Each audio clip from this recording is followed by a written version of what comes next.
सांगली जिल्हा परिषदेतल्या राष्ट्रवादी शरद पवार गटाच्या नूतन जिल्हा परिषद व पंचायत समिती सदस्यांचा आज सांगलीत सत्कार पार पडलाय। राष्ट्रवादी शरद पवार गटाचे माजी प्रदेशाध्यक्ष जयंत पाटील व आमदार रोहित पाटील यांच्या उपस्थितीमध्ये हा सत्कार पार पडलाय। यावेळी राष्ट्रवादी शरद पवार गटाच्या वतीने जिल्हा परिषदेतील गटनेत्यांची निवड देखील करण्यात आली।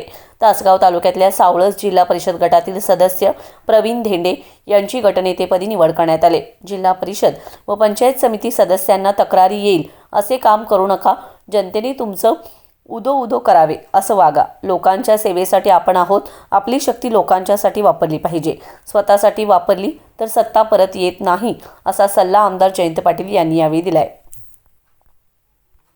आणि म्हणून मुद्दामून आम्ही सगळ्यांनी बराच विचार करून ॲडव्होकेट विजय विश्वास धेंडे यांना गटनेता करावे अशी प्रस्तावित आम्ही सगळ्यांनी केले। सावळस जिल्हा परिषद गटातून ते निवडून आलेले आहेत आणि सगळ्यांची चांगली व्यवस्था आणि सगळ्यांचं मन एकत्रित करून जिल्हा परिषदेचं कामकाज उत्तम करण्यासाठी कोणी काय विषयावर बोलायचं, पार्टी मीटिंग घ्यायची, मीटिंगच्या आधी पार्टी मीटिंग घ्यायची, हे सगळे सोपस्कार मला खात्री आहे की ॲडव्होकेट विजय धेंडे हे प्रभावीपणाने करू शकतील आणि आपल्या सगळ्या 18 सदस्यांनी त्यांना योग्य असं सहकार्य द्यावं अशी मी आपण सर्वांना विनंती करतो। आम्ही किंवा रोहित दादा आम्ही एकदा निवडणूक झाली की परत त्या संस्थांमध्ये फारसा हस्तक्षेप करत नाही, तक्रार येईपर्यंत।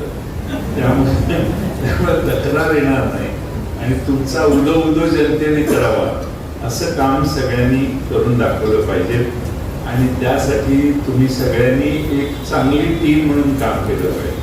तासगावातले वेगळे वागतायत, शिराळ्याचे वेगळे वागतायत, वाळव्याचे वेगळेच वागतायत, असं न करता एका ताटात सगळ्यांनी जेवायची सवय लावून घेतली पाहिजे आणि आपण एकाच घरातले आहोत या ताकदीनं आपण जिल्हा परिषदेत लोकांची सेवा केली पाहिजे।